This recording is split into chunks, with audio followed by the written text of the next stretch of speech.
Good morning, everybody. Thank you for being here. I hope you're refreshed after the break. I'm Chiara Osbat, advisor at the research department at the ECB since a year. Before that, I was more than 2 decades at the economics department, where among work between policy dossiers, I managed to do a little bit of research on exchange rates, competitiveness, and more recently, inflation.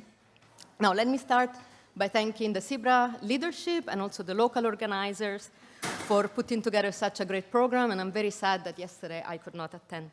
Now, may I introduce our distinguished speakers, especially to the online audience, which may be less acquainted. Philip Lane is a policymaker and academic, member of the ECB Executive Board, and our chief economist since 2019. He joined the ECB after leading the Central Bank of Ireland for 4 years from 2015. Philip is also on leave from Trinity College Dublin, where he is Waitley Professor of Political Economy. Diogo Abry Guillen is a Deputy Governor for Economic Policy at the Central Bank of Brazil, which he joined in 2022 after being Chief Economist at Itaú Asset Management. And also Diego maintains an academic career and is currently affiliated with the INSPIR Institute. Diogo received his PhD at Princeton, where he may have overlapped with Francesco Bianchi, Luis Maccini Professor of Economics and Chair of the Department at Johns Hopkins University, member of CPR and NPR, but these are only a few of Francesco's academic credentials. I want to also remark that Francesco is very active in the policy debate, and he has visited the ECB as a Wim Duisenberg Fellow in 2015. He's been invited to Jackson Hole to present his work, and he visits other institutions as well. So Raphael Schönle, thank you very much for putting together such a great panel, the perfect panel for speaking about inflation challenges for policymakers and academic researchers. And to warm up, let me set the stage for our discussion. We have seen inflation surge since 2021. I think we all agree that the global trigger was supply chain disruptions, and in the euro area in particular, Europe in particular, also the gas price shock coming after the Russian invasion of Ukraine. But I think researchers will debate each other for decades of why that was not just a transitory blip in inflation. At the time of last CEBRA meeting, which was in July, last year, inflation had come down fast in the US and Brazil to around 3%, but it started to move a little bit more slowly, more recently. In the euro area, it was still 5%, above 5%, double what it is now. So what's on the horizon after looking back? Many argue that we're facing an environment, because of especially the geopolitical tensions, where supply shocks will be more frequent and maybe larger.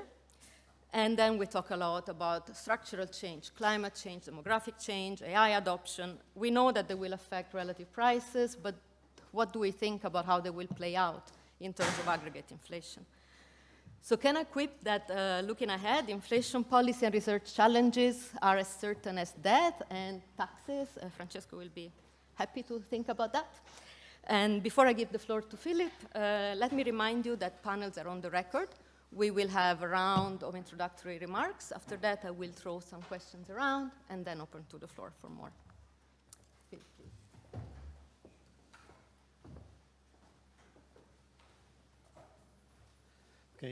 Okay. Good morning. Thank you to the organizers for the invitation. And actually, 2 years ago, I was on a similar panel, indeed, with Diogo. And at that point, my topic was, we're about to start a tightening cycle. Here's the considerations we're going to use in implementing that tightening cycle. And of course, 2 years later, a lot has happened.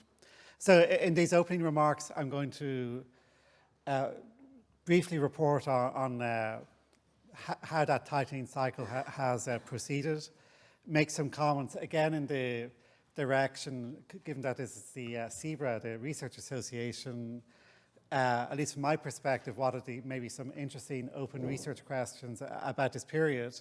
And then I'll also be a little bit conjunctural about where we are now. I would also say I'm not going to relitigate. Chiara briefly mentioned some of the origins of the inflation. I'm not really going to talk about because I've written a lot on that, but I'm more going to focus about the impact of tightening. And, in this conference, how monetary policy works, there's obviously a lot of papers about that.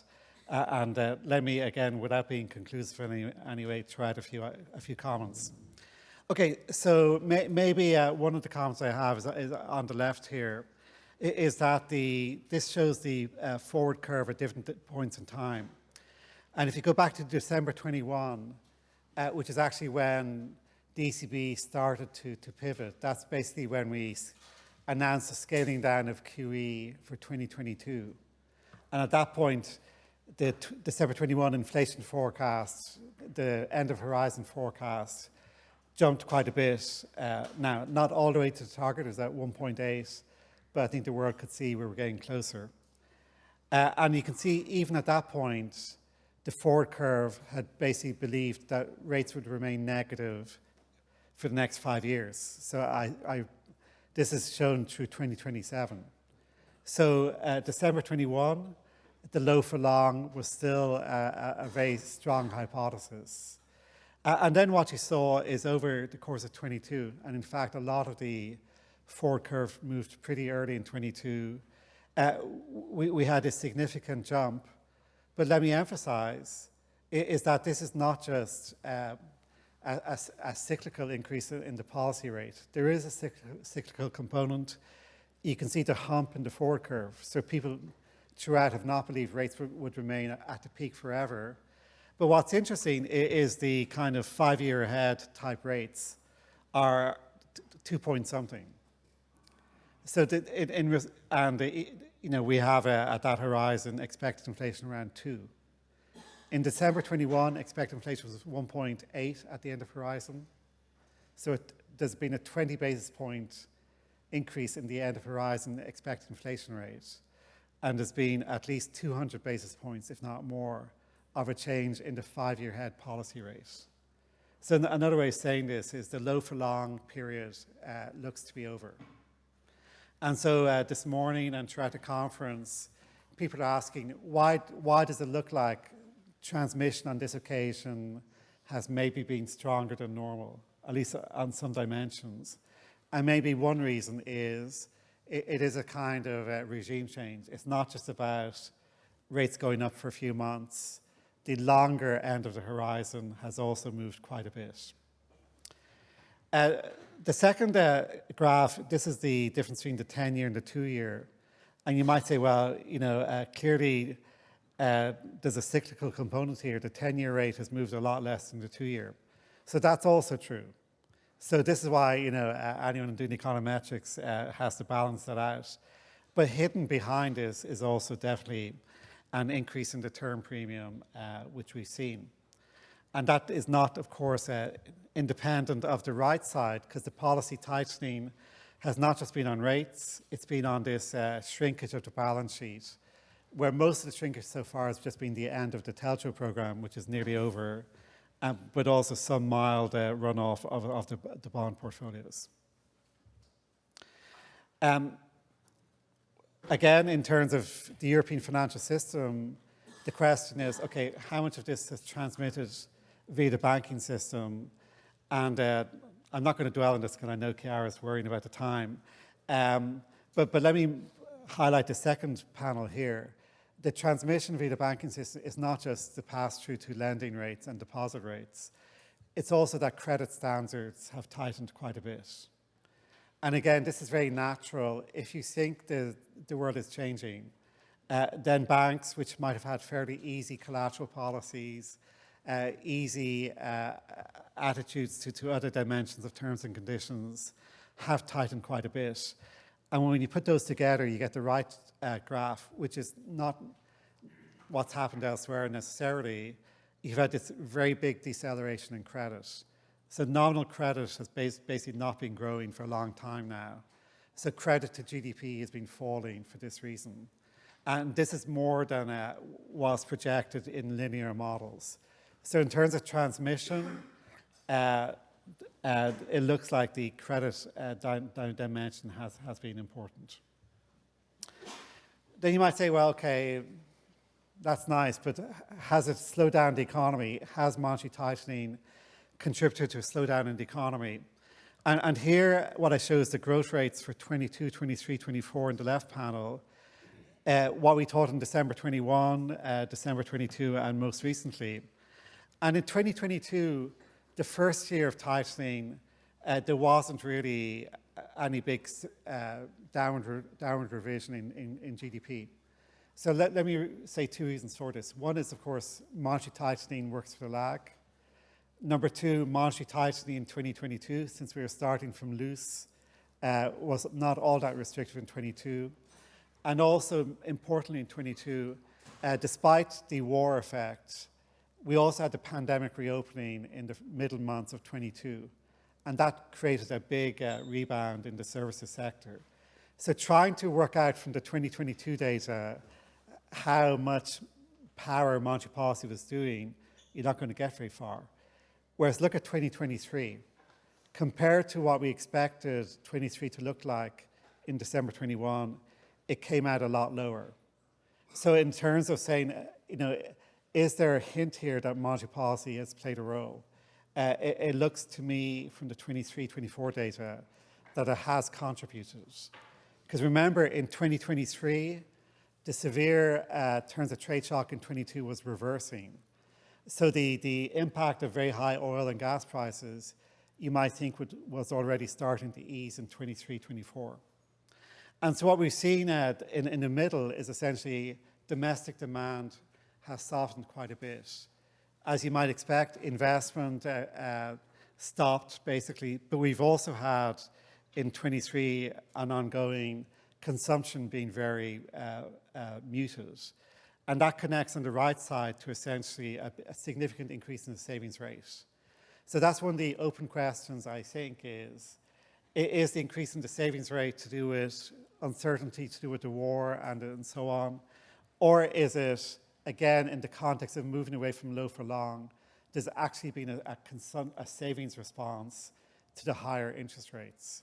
I think this is an open question. Okay, so when people think about how monetary policy works, a lot of it comes down to the anchoring of inflation expectations. And this varies across, the challenge varies across different parts of the world. And the left chart here is a reminder, in fact, before the pandemic, we didn't have anchored expectations, or if anything, they were anchored, but not to where we wanted them to be. So there was downside de-anchoring after many years of inflation around 1%. The surveys and the market did not believe we were going to get anywhere close to 2%. Most of the distribution was, the median was 1.7, a quarter thought it was going to be less than 1.5. And essentially the surge in inflation was a wake-up call where inflation was no longer something to be ignored. And we've had a re-anchoring at the target. So now the inflation expectations are extremely anchored at 2%. And so we have not had upside de-anchoring, but downside de-anchoring has been downgraded. Then I just want to talk about where we are now.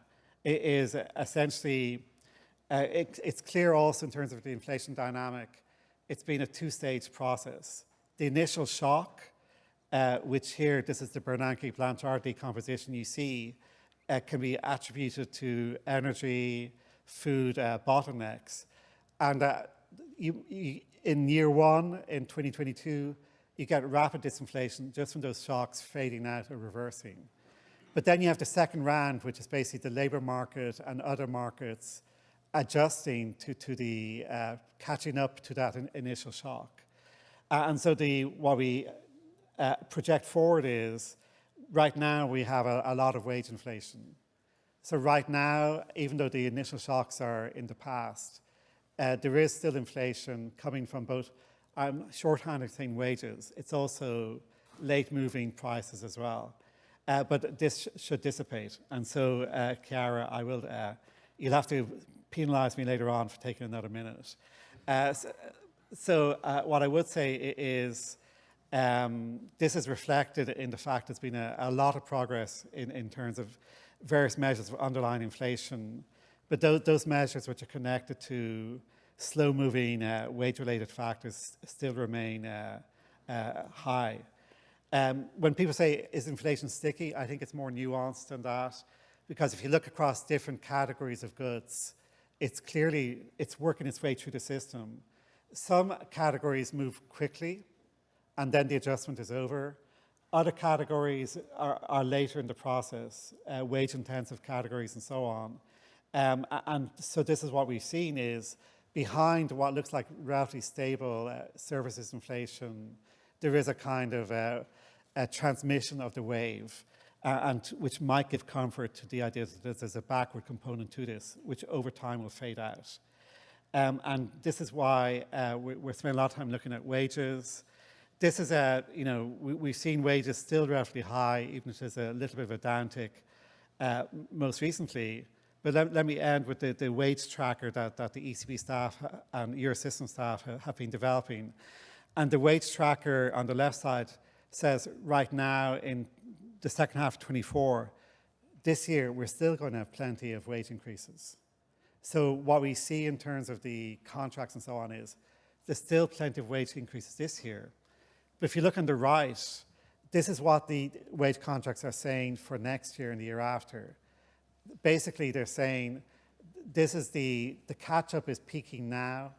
It's going to move quite significantly next year and the year after to a much lower rate of nominal wage increase. And this is where the confidence in returning to target comes from. And this, by the way, is in the surveys. And the right panel here, let me finish with that, is what the survey professional forecasters has. When we ask them, well, why do you think wages are coming down? Look at what they say here. They basically say it's because the catch-up to past inflation will have been completed. Expected inflation would be lower. But if you look about slack, there is slack in the system, but they think the wage Phillips curve is extremely flat. The impact of a tight labour market on wages is really low, according to these survey professional forecasters. So that's where I'll stop. So, okay, thank you.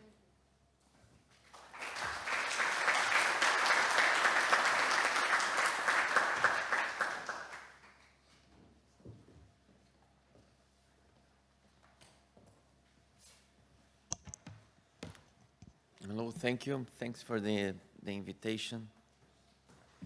So Philip talked a bit about how tightening was working. I'll talk a little bit about inflation. So Chiara asked us to think about the challenges of inflation, and I'm going to try to classify a little bit these challenges, and I think I wasn't very successful on how to classify, but I'll show you. So the idea is there is a first stage of disinflation. There is a myth of being costless, this first stage of disinflation. That's what I'm going to show first. Then you have the second stage of disinflation, last mile. Each central bank has used a different expression to say the same thing that we're going through. And then a bit more on the long-term challenges. So on a bit of a background, Brazil, I think Chiara already mentioned a little bit. So inflation was at 12% 2022. We were one of the first to start hiking. Then inflation fell to around 4%, and it's been sticky and stalling close to that.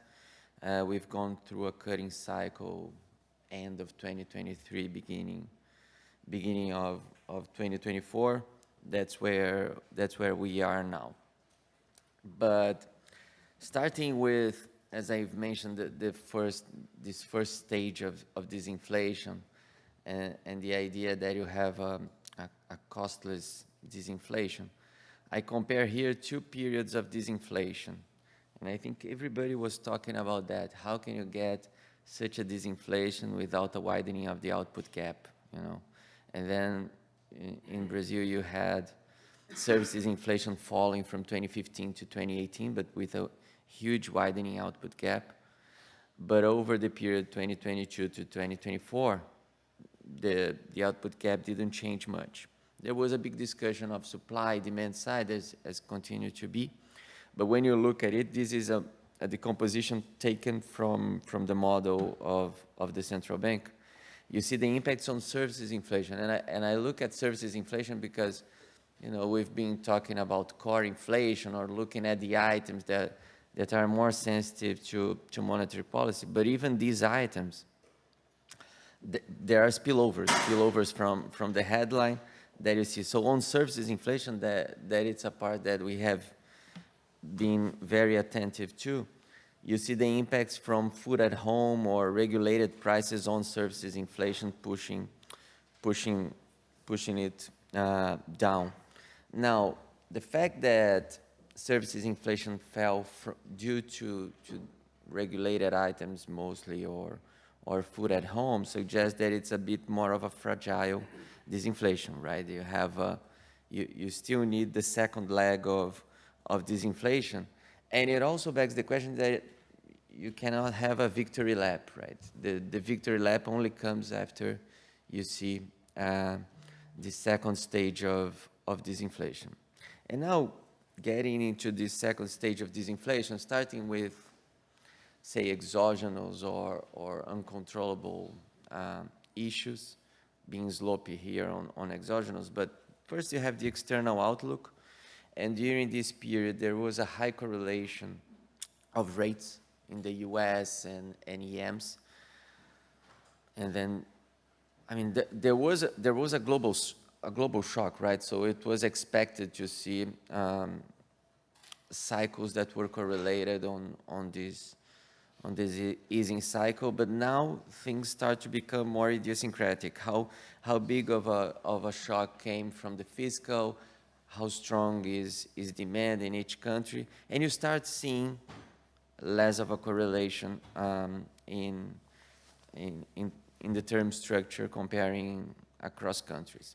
And the second part, looking at how far you go or how contractionary is the stance of monetary policy, is about the neutral rates and looking at neutral rates. So we have published in the inflation report some estimates of the neutral rates that you can see on the right-hand side. But it's not yet, I mean, looking across countries, there is a big dispersion on first the level and also the changes comparing to before the pandemics and after the pandemics, how has neutral rate changed? And when you start this discussion of like the stance of monetary policy, this is quite important. We have been debating and suggesting methods and thinking about this issue. And now on the second stage of disinflation, to continue off. So in Brazil, we have been surprised by stronger labor market and stronger activity than expected for some quarters now. And when labor market started being strong, there was a big debate whether it was due to the labor reform, and then it was hard to see how much of it was just a transitioning period with a new steady state. And over this year, starting say January, February, we started seeing wages also stronger. So suggesting that the labor market is indeed heated. So first question is how much of it is due to the labor market that you see on consumption? And that's the graph on your left-hand side. The fact that consumption has been strong and labor market has been strong. When we look at, for instance, measures of disposable income, about like 2/3 come from the labor market and 1/3 comes from fiscal transfers. So there was a big increase on fiscal transfers during the pandemics, and it hasn't reduced afterwards. So this is also a boost for activity and for growth. And Philip was talking about the anchored expectations in Europe. In Brazil, what happened since, so a lot of idiosyncrasies, but during this period, there was a de-anchoring of inflation expectations, both short-term and long-term. There was a discussion on inflation target, on what was the right target to have.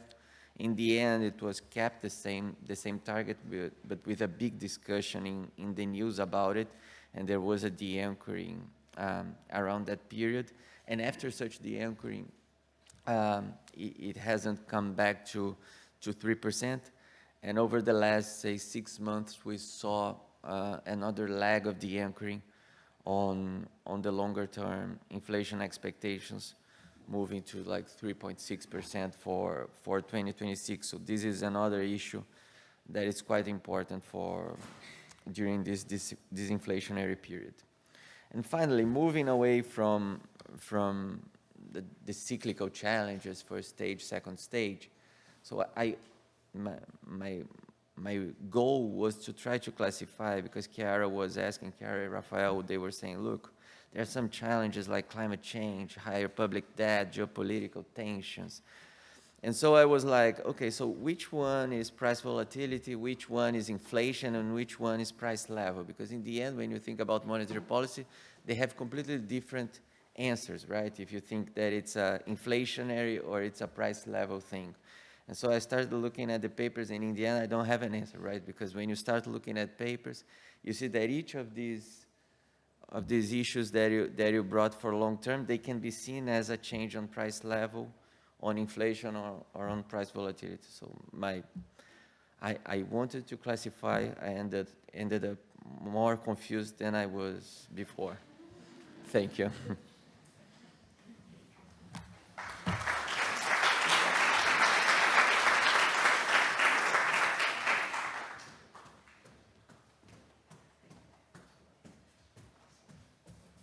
I think I got it. I also figured out how you do control in Germany. Okay, so first of all, thanks a lot to Rafael for inviting me and Chiara for moderating the panel. So I'm the academic here, so as you can expect, I'm the one that's supposed to spice things up, to say things that central bankers cannot say. And so what I want to phrase, I want to kind of organize my thoughts around this question: what have we learned from the pandemic? So I'm going to relate a little bit also to what Philip mentioned, this idea of a regime change. So let's try to put things into perspective. We were coming from a world, the pre-pandemic world, where we had low inflation, lukewarm recovery from the financial crisis, at least for some countries, and the theme was the low interest rate environment. So we were really trying to get out of the zero-ware bound. So the pandemic was a big shock that induced a big change in policymaking to avoid a meltdown of the economy. So this came with a large fiscal stimuli, but also with a change in monetary policy that I would say was, at least in the beginning, a little bit of accommodative of the increase in inflation. So what did we get out of this? Well, I think we got a quick rebound from the pandemic, but also a large increase in inflation. So what have we learned? Well, I think what we are going to discuss for a while is what caused inflation, why inflation came down without a recession, and if we're going back to the pre-pandemic environment. Of course, this is the most important question for policymaking, but in part it depends also on the answer to the first two questions. So, as you know, if you look at the behavior of inflation, this is for the US, but you have similar graphs for many other countries. There was a little drop in the very beginning during the lockdowns, but then very quickly inflation started gaining steam. And the key point here is that interest rates remain at zero for a very long time. And even when, at least from my point of view, it was pretty clear that inflation was just not transitory, it was not just a blip. So now what happens then is that inflation reaches a peak around the time the Fed lifts off. So here you need to pick your side. If monetary policy has delays in the way it acts on the macroeconomy, it seems a little bit suspicious that as soon as the Fed mentions we are going to increase rates, boom, you get a drop in inflation. So the question of what actually brought inflation down is quite important, okay? So some people might perceive this as a puzzle. I don't think it really is, and I'm going to try to convince you of why. So in doing this, I'm going to do something heroic here. I'm going to squeeze 2 papers, not even one, into a 7 minutes discussion. Okay, so the first paper is this joint work with Renato Faccini and Leonardo Melosi, in which we introduce this idea of unfunded fiscal shocks. This builds on some early work on the fiscal theory of price level from me and many more co-authors that came before me. And the idea that is a bit novel in this paper is that instead of thinking that the world is always fiscally led or it's always monetary led, you think that the way policymakers react to shocks might depend on the circumstances, and in particular, there are some shocks that are unfunded, some fiscal shocks that are unfunded, meaning they are not backed by future taxation, and given the particular circumstances you are in, it might be close to optimal to accommodate them. So when you incorporate this idea into a model with nominal rigidities, you get persistent movements in inflation and persistent movements in real interest rates. And this is what we called a fiscal theory of persistent inflation, because it gives you a very prolonged and smooth increase in inflation. So when you estimate this model in a tank framework, you find that the post-pandemic inflation and the recovery were the result of unfunded fiscal shocks, so basically large fiscal stimulus that we were not planning to repay with taxes. And the second part is that naturally inflation recedes unless you keep adding fiscal stimulus with no recession. So this is, I think, is the key graph for understanding what happens, and this comes straight from the paper. This is a real-time forecast made in 2020, Q4, conditional on having the ARPA shock, that would be the red line, so the big fiscal stimulus that was implemented by the Biden administration in the early 2021, or without it. And so you can see that without it, that would be the blue line, we would have got inflation to overshoot the target, but not by much, while the ARPA fiscal stimulus, what it did, it kind of added the 2% inflation. And then, of course, there are other things happening. I don't want to claim that it's all about fiscal policy. But what is important here for the topic of the day, the beauty about economics is that every year we have a new research question, is that inflation naturally comes down unless you keep doing this, at which point you might have at the anchoring of long-term inflation expectations. Inflation naturally would come back to the target, but not instantaneously, just in a couple of years. And I would like to point out that if you look at where we are in 2024, we're actually pretty close to where inflation is today. But the key point is that there is no recession involved here. You basically have that the economy booms and then slowly goes back to trend, but that's not what we call a recession. So this is for the US, but you can do similar analysis cross-country. So this is a paper with Robert Barrow in which you look at OECD countries. And essentially what we ask is whether you can think about cross-sectional variation in inflation as a result of the size of the fiscal stimulus. But the catch here is that what the fiscal theory of price level would predict is that it's not the fiscal stimulus in itself that matters, but the fiscal stimulus rescaled by the size of the outstanding debt and the maturity of outstanding debt. Now, this is sometimes a little bit counterintuitive because basically what he's saying is that a country with larger debt, everything else equal, needs less inflation. What is the logic over here? Suppose you have to finance a certain level of fiscal stimulus. If you have a larger amount of debt, you are essentially raising more revenues through the devaluation of debt. You do the cross-sectional evidence, and this works like a charm. And the only other variable that seems to matter, apart from this cross-sectional variation in spending, is if you are at the border with Russia or Ukraine for very obvious reasons. It works well even if you use core inflation.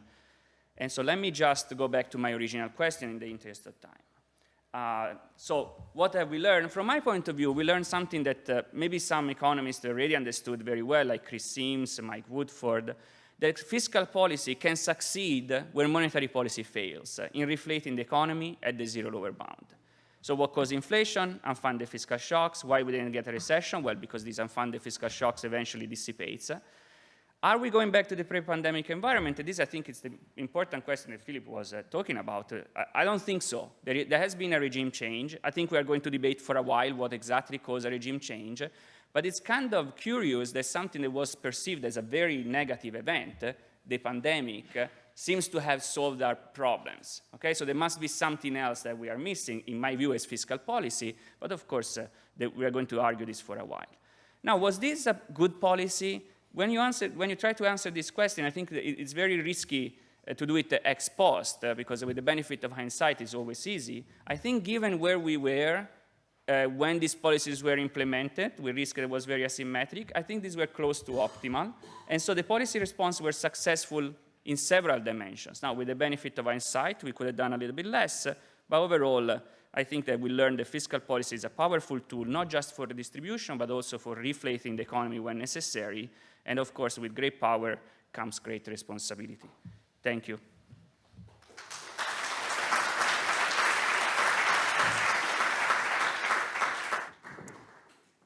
Thank you very much. Lots of food for thought. I had prepared some questions, but they've changed a little bit after hearing you, which means you gave a lot of stuff to think about. So, Philip, for you, looking back, what do you think, as economic researchers, we have learned from the inflation surge and the deflation? And do you think it has, or it will have the potential to change also the way we think about policy? So I think the most conservative way to think about that is we've learned a lot about any future pandemic event and any future major unexpected war. These are events that could happen again, but of course it's very hard to predict. It's been interesting, I think, in the research community, is in order to understand this episode, I think it's been productive for people to go back a long time in the data, at the very least until World War I. And essentially, and I think at Jackson Hole there was some presentations about this, we've had a number of high inflation episodes, and the war-related episodes did have the characteristic of a rapid increase and a rapid reversal. And the exception, the outliers, the 1970s. So at the start of this high inflation episode, there was a lot of comparison between now and the 1970s. Over time, more and more people started looking about, well, maybe this is more similar to a war situation. Maybe the end of World War I, which also had the pandemic, is actually interesting. Now, I think the good news for researchers is there's still a lot to work through all of that. So there's that. There's the, going back to this, I think all of us mentioned the fact that the phase one of disinflation was fairly rapid in 2022. By the way, in the ECB forecast at the end of 21, it did have most of the inflation going away in 22. Just, again, going back to, you had price level versus inflation. To the extent, that conditional on expectations being anchored, a price level shock will not remain in inflation for that long. But there is then the second wave, which we've been dealing with since, and that's where the restrictive monetary policy is important, to make sure that second wave, basically converges back towards the target in a reasonable time period. Now, maybe again, following the presentation on fiscal, maybe it's worth talking about this a little bit. And again, around the world, it's different in different ways. And I'm sure in your work you've taken this on as far as you can. In order to fully think about this, you have to think about a fiscal reaction function. So, and this goes to the question of in what way can you extract the deepest causal factors? Because, of course, fiscal reacted to the pandemic, fiscal reacted to the energy shock. And so when you think about, okay, how much of the inflation dynamic and the output dynamic I should attribute to the pandemic and to the energy shock, and how much should I attribute to the policy responses, whether monetary or fiscal, you have to do something about that. And of course, because there's also, by the way, which we didn't talk to, I've been in other places where it was a very big increase in the monetary aggregate people would look at. And one of the issues, which is definitely in the monetary aggregate debate, but maybe it's in the fiscal debate as well, which is why would if it's basically a kind of coherent, basically price level jump to make sure that the fiscal accounts look okay, why did it take the characteristic of big relative price movements? So why would it be the case that you have this big increase in the relative price of energy, relative price of goods? So to the extent there has to be this balance between thinking about relative price movements, which with downward wage and price stickiness will mean higher inflation versus, if you like, these alternative conjectures. And again, I think we should all remain open-minded rather than just say, let's have camp supply shocks, camp fiscal, camp demand, whatever. I think it's we may settle this in the coming decades, not right now. But maybe I would say the other thing it has been, and again, this conference where there's so many papers, there's been a big, opportunity now because we have much more granular data on everything to really understand a lot more about inflation dynamics, expectation dynamics, the dynamics of transmission of monetary policy. And so, I think, going back to what I said, is at one level, we've learned about a pandemic and a big war shock. But I think another level, a lot of the granular studies will also matter for day-to-day policy as well. I would add another camp to the camp you mentioned, which is the camp, is it relative prices or is it pure inflation? No? I think we've stopped being so sharp into, if it's relative prices, monetary policy doesn't care. Monetary policy cares also. Yeah, just to add, I mean, maybe I'm biased by your presentation, but I think like the 2008 crisis was bringing the macrofinance literature, it was trying to understand the crisis, but then it flourished the macrofinance. It feels to me that this interaction of fiscal and monetary is going to be something important to understand what has happened during the inflationary dynamics and that we've seen, and it's going to be important. So one thing is, as Philip was saying, one thing is to understand pandemics, relative prices, but the other is what we learn from this that can help on policy prescription in the future. And I see fiscal as a big issue now. So Diogo, your last slide with this classification of the various structural changes that we have ahead of us, and you tried to classify, actually, you didn't have these relative prices versus inflation. But what I thought underneath is, doesn't it depend on policy, actually, fiscal policy and monetary policy, whether any of those, let's say, shocks or trends manifest themselves? Yeah, certainly so. I mean, the policy reaction matters, and there I was trying to say that everything is exogenous, which is not, right? I agree with you. My point is more like all these questions, all these issues, are they business cycle time or they are long-term, So when thinking about policy, should we take into account and respond to it, or it's more a long-term thing? That was my prior discussion when thinking about these issues.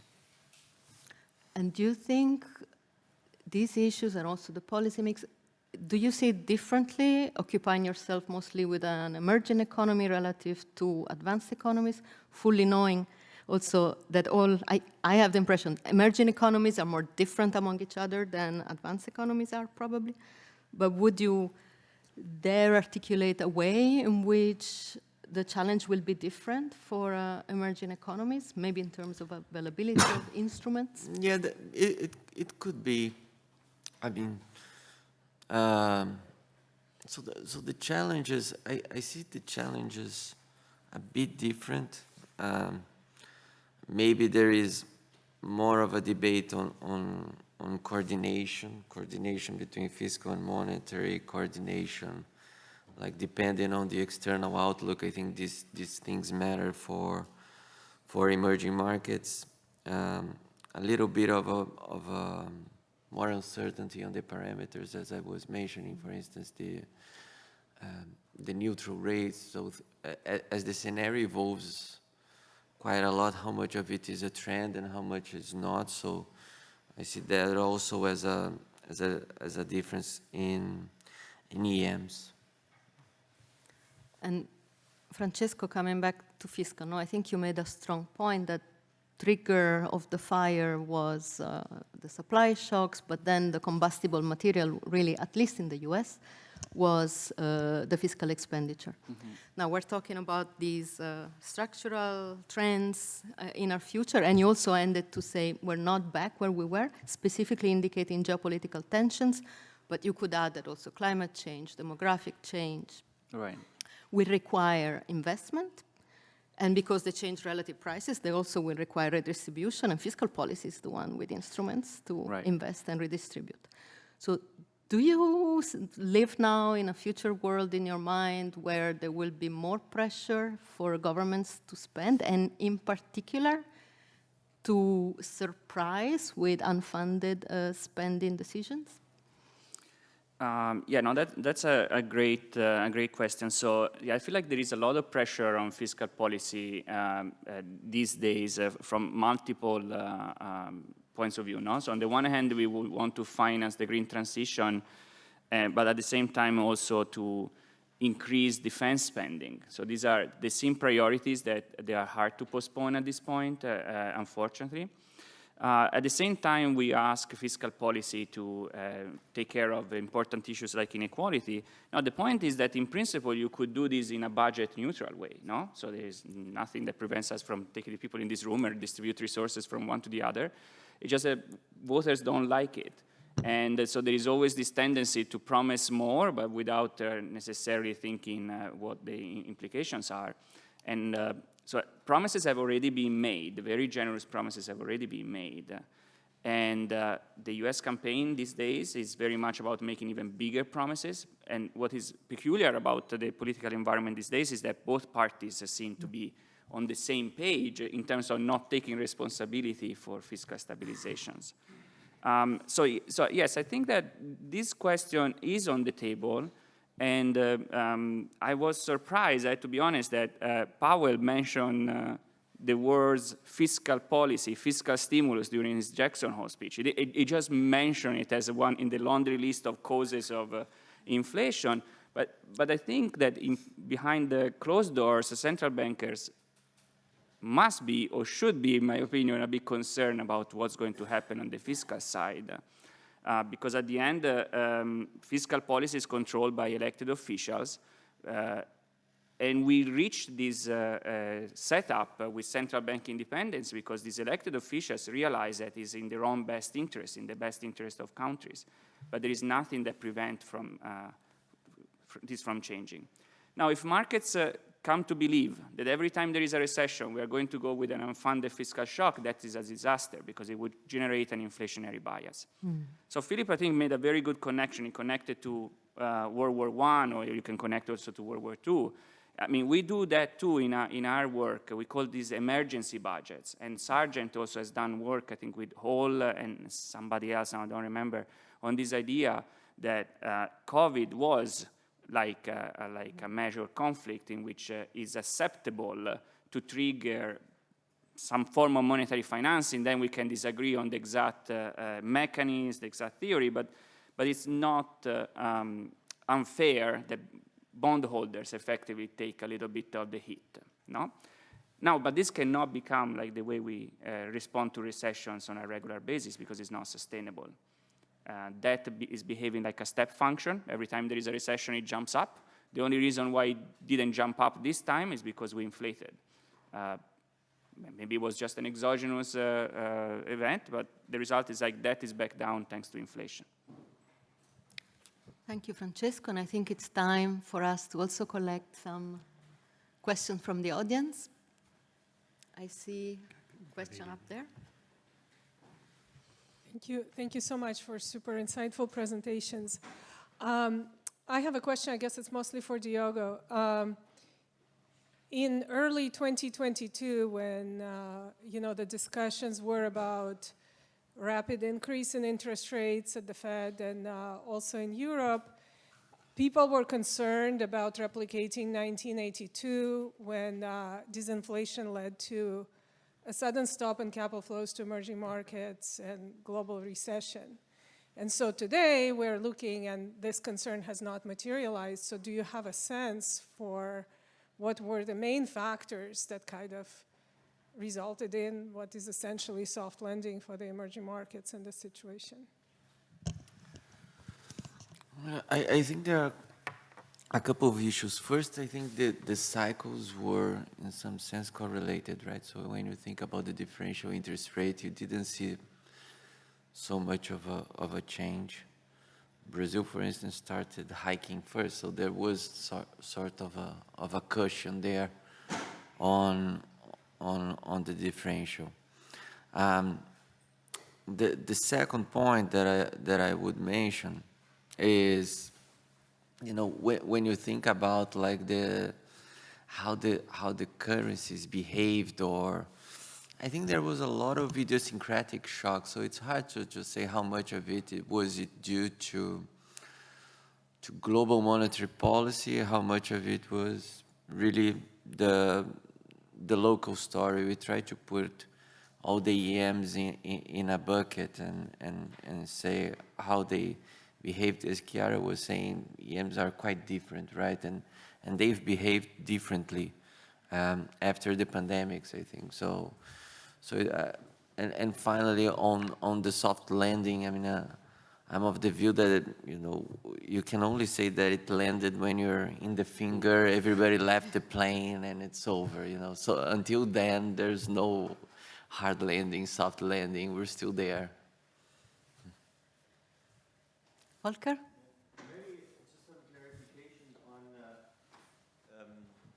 the fiscal link.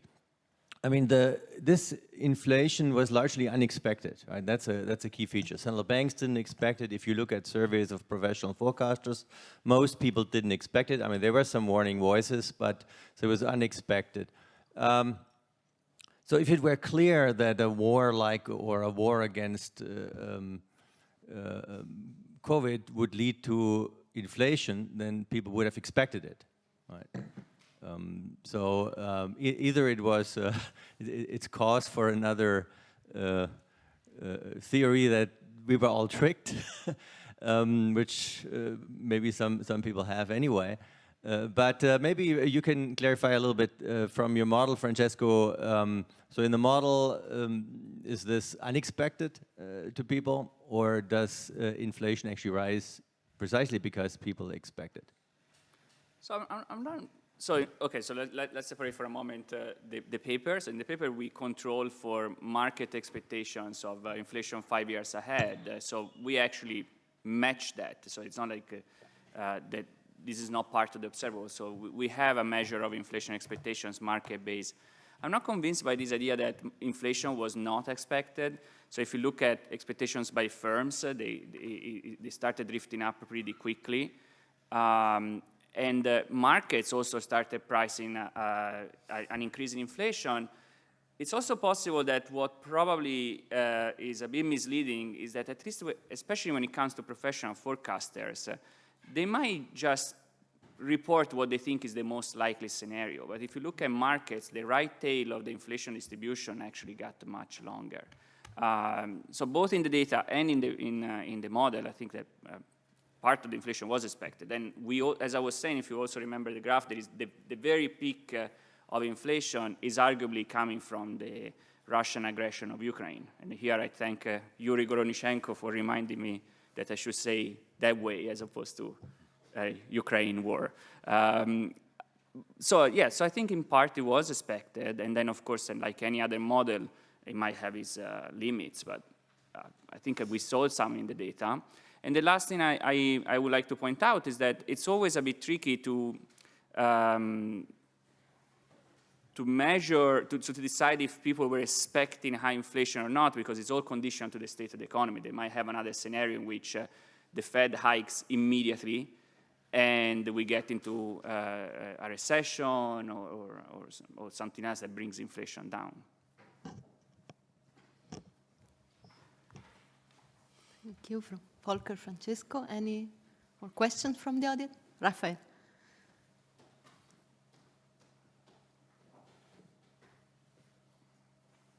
This is a more general question, but among the scenarios you think about in the different stages and long term, where do you see the specific challenges for policymakers in Europe, both on the fiscal side and the monetary side and their interaction?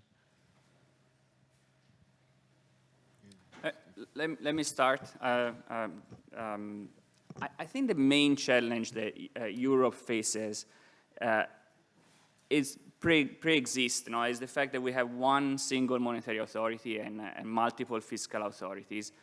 This is a problem that was flagged as soon as the euro was created. And there is this say, I think it's a Middle Eastern say, that you want to throw your heart beyond the obstacle.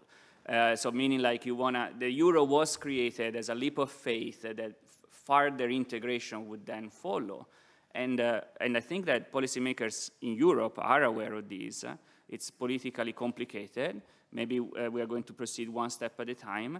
But the reason why, apart from monetary fiscal policy coordination, apart from the issue of inflation, default, and so on, the reason why this is important, it's also because the challenges that Europe is facing require a substantial level of investment for which the economies of scale are arguably very relevant. Common defense would already be clearly stronger than a collection of smaller armies across the countries that are part of the euro area.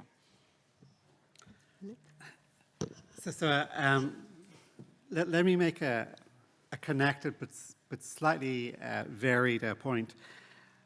So I think everything we've seen, and the way I've kind of written about it is going back to the pros and cons of the euro as a concept. I mean, this was definitely one issue, but basically a lot of the issue is it's less costly to have a monetary union if you face common shocks. And going back, I mean, fundamentally at some high order, I think what we face is a lot of common shocks. So whether it's security, geopolitics, the green transition and so on, it's a lot easier, I think, to address these with a common approach. But let me say, having a single currency in itself, regardless of the amount of, so in other words, the way you described it, I wouldn't want anyone to conclude, well, if you don't deliver the fiscal union, then having the monetary union is problematic. I think having the monetary union on its own terms helps a lot, including something else you raised, which is basically ring-fencing central bank independence. The ECB has a lot of independence because, of course, with 20-member countries, we're not so kind of tied into any one political system, which would not be true. So I think on its own terms, the single currency helps, but I also fully agree to fully maximize the potential of the single currency, and also more generally, because of course, remember with the EU, we have non-Euro EU members, and there is a lot of EU fiscal action through Next Gen EU and so on. But absolutely, capital markets union, we've been emphasizing, more fiscal union, a banking union, all of that will help. And essentially, to remind everyone, we really face a lot of common challenges, and it'd be a lot more efficient to deal with these. And also in terms of mechanism design, going to policymakers, designing Next Generation EU, has, in terms of the incentives and so on, making sure we manage the balance between common policies, common frameworks, while still making sure everyone has a good incentive to participate in a reasonable way. Thank you. I think it's time to end and go to lunch and the panel at the same time. Maybe my final thought after this discussion was that one thing we learned is that we've learned a lot, and knowing more makes us more uncertain, not less uncertain. And, and that's important going forward. Not last week somebody said humility. For central bank, it's important to know how uncertain we really should be. So thank you very much, and I remind you, poster session.